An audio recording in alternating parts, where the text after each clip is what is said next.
Meunière হেসেলে সবাইকে স্বাগত। আজ আছে চিতল মাছের মুইঠা। এইরকম চিতল মাছের গাদা 1 কেজি বাজার থেকে কিনে আনা হয়েছে।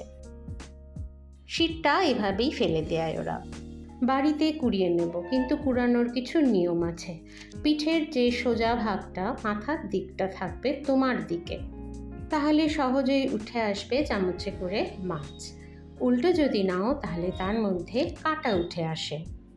চামচ চালাতে হবে লেজের দিক থেকে মাথার দিক। যদি মাথার দিক থেকে লেজের দিকে করো তাহলে এই কাঁটাগুলো আর এখানে লেগে থাকবে না, চলে আসবে তোমার চামচের সাথে। খুব সহজেই উঠে আসবে সমস্ত মাছটা। ঠিক এইভাবেই আমি ছাড়িয়ে নিয়েছি, নিয়ে একটা থালার উপর নিয়ে নিয়েছি।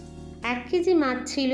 আমি মাঝারি 2টো সাইজের আলু খুব ভালো করে সিদ্ধ করে নিয়েছি প্রেসার কুকারে। এবার এই আলুটাকে ভালো করে স্ম্যাশ করে নেব, কোনো রকম দানা যেন না থাকে। মাছের উপর নিয়ে নেব 1/2 চামচ হলুদ গুঁড়ো, 1/2 চামচ কালো গোলমরিচের গুঁড়ো আর 1/2 চামচ লাল তিখা লঙ্কার গুঁড়ো। এইবার আলু, মাছ আর সমস্ত মশলা খুব ভালো করে মেখে নিতে হবে। তারপরে হাতে একটা করে দলা তুলে নিয়ে এইরকম সাইজেরই এবার তোমার থালার মধ্যে এটাকে রোলের মতন বানিয়ে ফেলতে হবে। রোলগুলো যেন খুব বেশি বড় না হয়, খুব বেশি মোটা না হয়, এইরকম হলেই হবে। এবার একটা ছড়ানো বাসনে অনেকটা ভর্তি করে জল নিয়ে নিয়েছি, নুনও দিয়ে দিচ্ছি জলের মধ্যে। যেই জল ফুটে উঠলো আমি একটা একটা করে মাছের রোলগুলোকে ছেড়ে দিচ্ছি। হাই ফ্লেমে মাছ 3 থেকে 4 মিনিট ফুটলেই মাছ সিদ্ধ হয়ে যাবে। ঠান্ডা হয়ে গেলে সব রোলগুলোকে 1 ইঞ্চির একটু কম মোটা মোটা করে সবকটা কেটে নিতে হবে।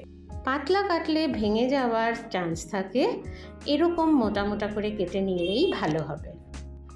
নতুনদের অনুরোধ থাকলেও ভালো লাগলে বন্ধুর সাথে শেয়ার করে সাবস্ক্রাইব করে নিও। রান্নাটা হবে সর্ষের তেলে, বেশ খানিকটা সর্ষের তেল নিয়েছি। এটাতে আর নুন হলুদ মাখানোর কোনো দরকার নেই, কারণ আমরা আগেই নুন হলুদ মেখে নিয়েছি। এইভাবে হালকা হালকা করে ভেজে তুললেই হয়ে যাবে, কোনো কড়া করে কখনো ভাজবে না। হালকা ভাজাই ভালো, কারণ কড়া করে ভাজলেই একদম চামড়ার মতন হয়ে যাবে। মাছটা যখন ছাড়ছো আঁচ থাকছে হাইতে, তারপরে মিডিয়াম করে সমস্তগুলো ভেজে নাও এই রকম গোল্ডেন কালারের।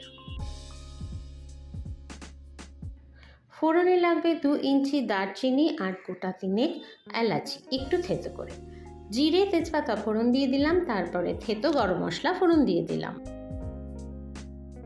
ফোড়নের সুন্দর গন্ধ বেরোতেই দিয়ে দিলাম একটা বড় টমেটো কুচি করা। একটু নুন দিয়ে সমানে নাড়তে থাকবো যাতে টমেটোটা তাড়াতাড়ি নরম হয়ে যায়। অনেকটা টমেটো, তাই এখন এটা ঢাকা দিয়ে রাখবো। রান্নাটা হচ্ছে কিন্তু মিডিয়াম ফ্লেমে। টমেটো সব নরম হয়ে গেছে, টমেটো সব গলে গেছে। এবার দেব মশলা। একটু চিনি দিয়ে দিলাম, তেলটা ছাড়বে তাড়াতাড়ি, রঙটাও আসবে ভালো। তার উপরে দিয়ে দিলাম হলুদ, কাশ্মীরি লাল, ধনে গুঁড়ো, জিরে গুঁড়ো। অ্যামাউন্টগুলো সব লিখে দিয়েছি। লো ফ্লেমে এটাকে সাতলাতে হবে, অল্প অল্প জল দিতে হবে এবং সাতলাতে হবে। যত লো ফ্লেমে সাতলাবে, যত সময় নিয়ে সাতলাবে, ততই রং ভালো আসবে এবং গন্ধ ভালো আসবে, স্বাদ তো অবশ্যই ভালো হবে। দিয়ে দিলাম 500 ml জল। ঝোল যার যতটুকু লাগবে সেই হিসাবে দিও। নুন দিয়ে দিয়েছি আর ছেড়ে দিচ্ছি ফুটে ওঠার পরে মাছগুলো। এবার এটাকে 2 থেকে 3 মিনিট আমি ফুটতে দেব, তাহলে এর ভেতরে মশলাগুলো ভালোভাবে ঢুকে যাবে। তেজপাতার কাজ কমপ্লিট। মাকেও দেখেছি ফেলে দিতে এভাবে, আমিও রান্না কমপ্লিট হয়ে গেলে ফেলে দিই। রান্না তো হয়েই এলো, শুধু ঘি দিয়ে নামিয়ে নিলেই হলো। মাছ পোড়ানোটা তো খুব সুন্দর করে দেখিয়ে দিয়েছি, তারপরেও যদি কোনো অসুবিধা থাকে অবশ্যই কমেন্টস করো, আমি উত্তর দেব। এখন কিন্তু মাছের দোকানে এরকম পোড়ানো যদি তুমি চাও যে আমি 1 কিলো কিনলাম পুড়িয়ে দিন, ওরা কিন্তু পুড়িয়েও দেয়। অনেকটাই ঝামেলা কমে গেল। এবার চটপট করে ফেলো একদিন বাড়িতে চিতল মাছের মুইঠা।